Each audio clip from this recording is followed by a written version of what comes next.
ఈ రోజు నా ఫ్రెండ్స్ గవర్నమెంట్ జాబ్ రిజల్ట్స్ ఏమైందిరా? జస్ట్ 3 మార్కుల్లో పోయిందిరా. నీదేమైందిరా? జస్ట్ 30 మార్కుల్లో పోయిందిరా.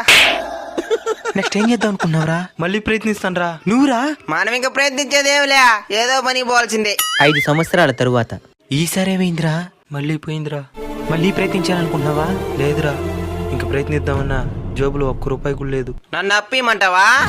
ఒకప్పుడు ఒక చిన్న హోటల్ ఒక పనికి చేరి ఇప్పుడు నేనే సొంతంగా హోటల్ పెట్టి 30 మందికి పని ఇస్తున్నా. ఫీల్ అవ్వద్దురా. నువ్వు ఇంతలా గవర్నమెంట్ జాబ్ని ఎందుకు ఇష్టపడుతున్నావో తెలుసుకోవచ్చా? గవర్నమెంట్ జాబ్ ఉంటేనే కదరా సొసైటీలో విలువ. అది ఒకప్పుడు రా. ఇప్పుడు ఎవరి దగ్గర ఎక్కువ డబ్బులుంటే వాడికి విలువ. నిన్ను మళ్ళీ ప్రయత్నించొద్దని నేను చెప్పను, ఎందుకంటే నీ శక్తి సామర్థ్యాల గురించి పూర్తిగా తెలిసిన మనిషివి నువ్వు మాత్రమే.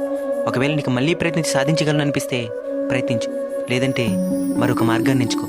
ఎందుకంటే ఇక్కడ గవర్నమెంట్ జాబ్ మాత్రమే జీవితం కాదు, ఇక్కడ డబ్బే ప్రధానం.